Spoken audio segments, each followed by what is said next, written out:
Today on the Roadhouse, we're going to clean an oiled K&N filter. Now, I will say that this vehicle I just acquired, so I've never touched it. It is terrible. I'm surprised the truck's even running. Let's get this video started.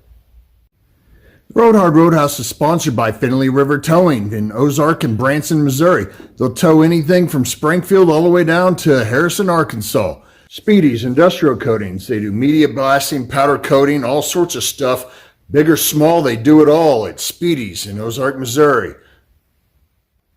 Forbes Tire in Paragould, Arkansas. They'll take care of big tires, small tires, any tires you need. Tractor tires, anything you need, call Forbes Tire.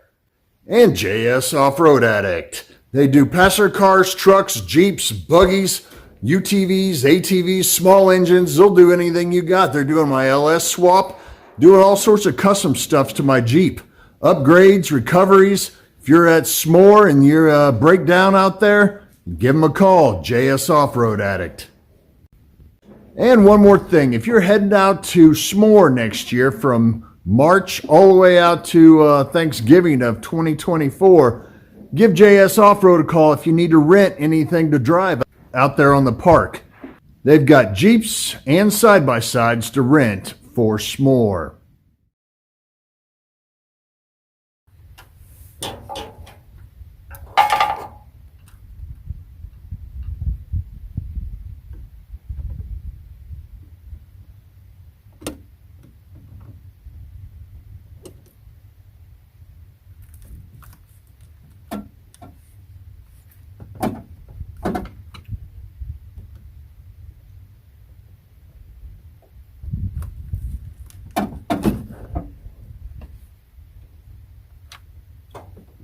Unplug your map sensor.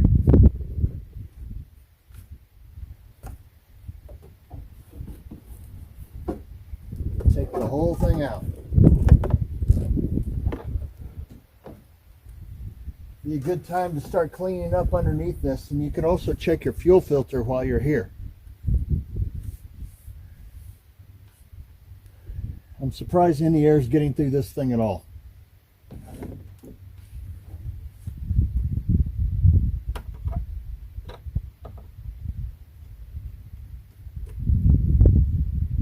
Flat blade screwdriver. Flat blade screwdriver.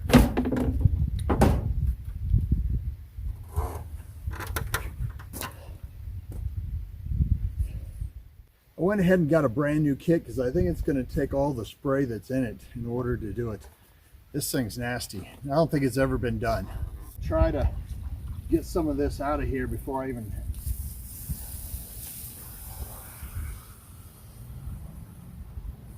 put the K&N stuff in it.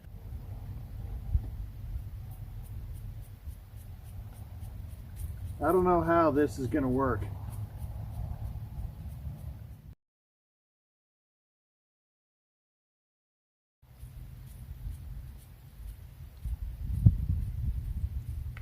I'm going to let this sit. Oh wow, look at that. It's already coming off.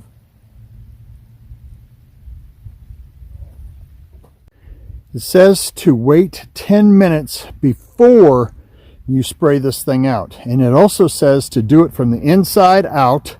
And it also says do not let it dry on it. So do not let the that corrosive stuff dry on it. And it is a corrosive, so you don't want to get it on your hands, eyes, and forget the fact that I didn't wear gloves.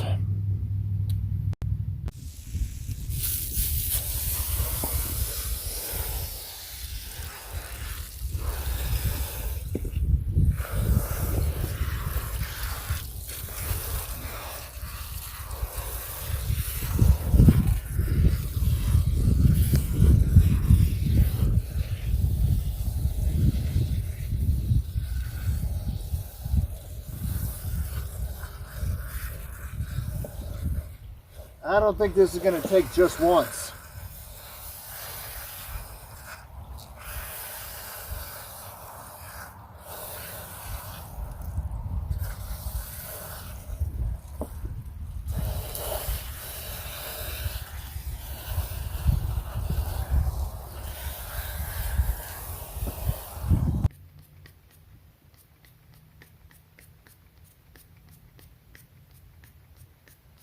it's windy outside, you definitely need some sort of a mask or something on, respirator. I don't know what you want to use. Take your own safety in mind when you watch these videos.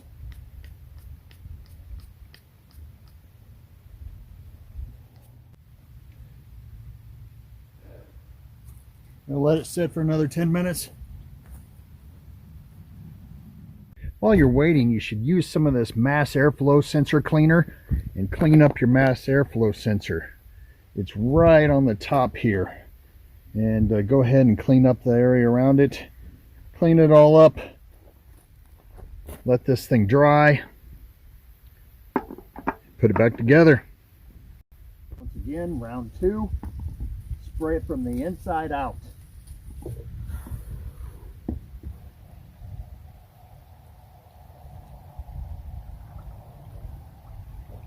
Seems like it's coming out a little bit easier this time, maybe. It's still coming out dirty.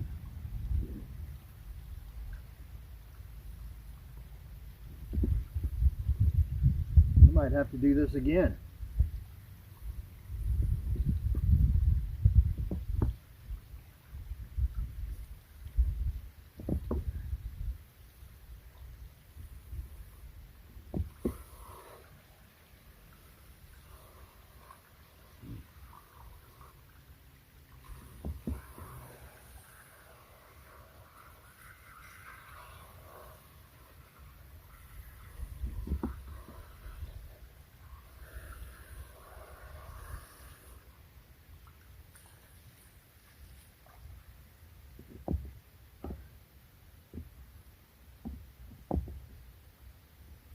I'm going to do it one more time just because.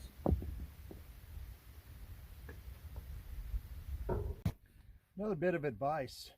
Get yourself a steel, aluminum, or brass fitting right here because the plastic one will break off. So that is a little bit of a tidbit there for you. And yes, mine was leaking. Now once the filter is dry, go ahead and put the oil on. I got this canned spray oil. And you want to, these are the pleats, and you want to kind of make sure that you kind of get them, and you want to stay about 3 inches away. You don't want to bury it in this.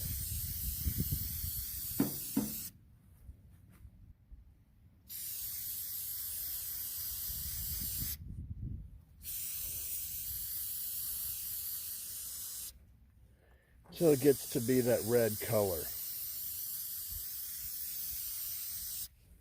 Then you want it to wick for 20 minutes. And I'm guessing they would just need it to settle in.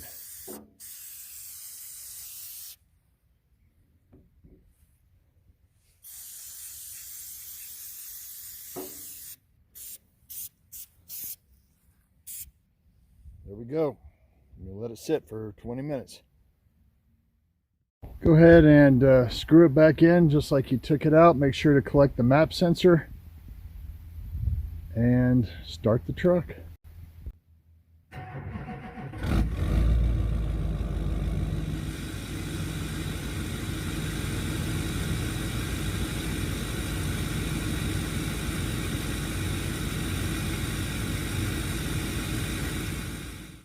Okay. I can tell you right now that this truck's got a lot more pep, got a lot more sound to it, got a lot more reaction from the fuel pedal. And I don't know if this has anything to do with it, but I had a glow plug that was bad on this, and when I put the K&N air filter back in after it was clean, started up and it ran, the light didn't come back on. So I don't think that it has anything to do with one or another, but I will tell you this truck is breathing a lot more. And I do not go by the fuel economy on these things, the little digital readout, but it is reading 4 miles to the gallon better than what it was before, and I usually drive about the same way. So I don't know if that has anything to do with it or not, but I will tell you, it was so clogged, it has to do something better. In actuality, if I was going to keep the K&N cold air system, I would get rid of this air filter and buy a new one. But I'm planning on getting an HSP system, so it all matches with the stuff that I'm doing for the cold pipe and all that type of stuff as far as the diesel goes.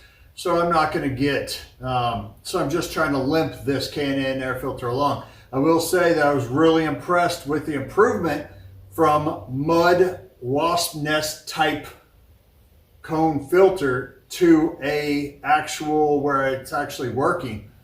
And you can hear the noise in the engine a little bit more in the cab like we did way back when K&N air filters first started.